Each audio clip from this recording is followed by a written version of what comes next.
Next, I'd like to welcome up Stefanie Reeves.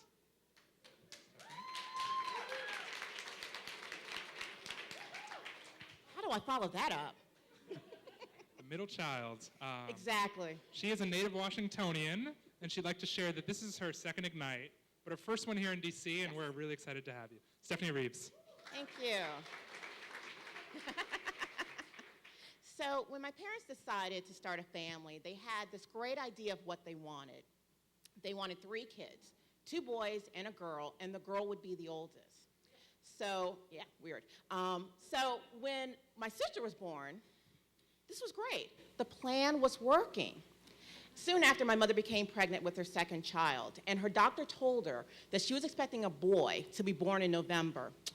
And then, how do I say this? This happened. That's me. I was not born in November, and I'm definitely not a boy. But my parents, being good parents, were like, well, that's okay. She's healthy and she's happy, and that's all we wanted. Soon after, my mother had her third child, my brother, James. So here you have this idea that they wanted. 3 kids, 2 boys, 1 girl, girl being the oldest, and they ended up with 2 girls and a boy. Now, they still had the oldest daughter as the oldest, and my baby brother was the youngest, but instead of a boy, they had a girl, so even before I could utter a full sentence, I have already screwed up the family dynamic. Strike 1 against me. So my sister and I had a really great relationship. Actually, we didn't. Soon after this picture was taken, my sister promptly pushed me out of that chair, and I fell face first into the carpet. Oh, it gets better. So my 3rd birthday, you probably will see, so you see a nice little Band-Aid I had under my chin? Yeah. My sister decided on that day to shave me with my dad's razor. Luckily, she was stopped before any real damage was done.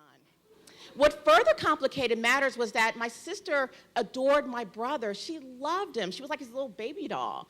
And, fed him and tried to train him. And me, I was just there. So then we grew up and, we went into our teenage years. And this phrase dominated my teenage years. This phrase was uttered to me anytime I wanted to go out with a boyfriend or go out with my girlfriends or go to the movies or the parties. This phrase was the reason why I couldn't. Now, my brother, on the other hand, being the younger brother, this was how he was able to, go out on a Friday night and come home on a Sunday afternoon. Yeah, no questions asked. So this was great. But then I got older. I went to college. Got my bachelor's degree, went to grad school, got my master's degree, started this great career that I have as a lobbyist for an association. And for that job, I get to travel, I get to make presentations, I've received a certification for my knowledge on association management. And I sat and it dawned on me. I screwed up the family dynamic, my sister hated me, and my younger brother got to get away with murder. And yet I was able to go from the Jan Brady of my family to a somewhat successful career woman, and wanted to know why that happened. The Secret Power of Middle Children.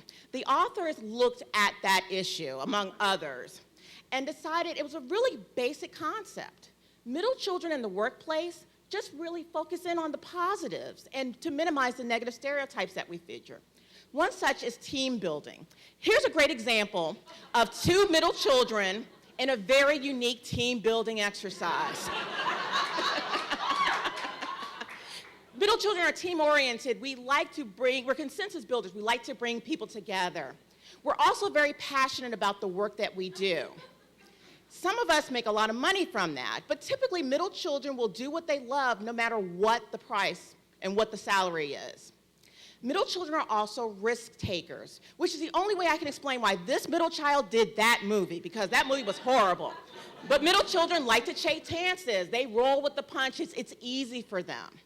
Middle children are also very strategic. They're also very process-oriented, which I believe, I think this guy probably knows something a little bit about. I'm sure he's seen a couple of strategic plans in his day. So I wanted to kind of wrap this up with a quote. And the quote wasn't really written for middle children, but I believe it's something that we can all take into account here. But the quote was written by a middle child. And the middle child who wrote this fabulous, wonderful, inspiring quote. This guy, a middle child himself. Thank you. Thank you.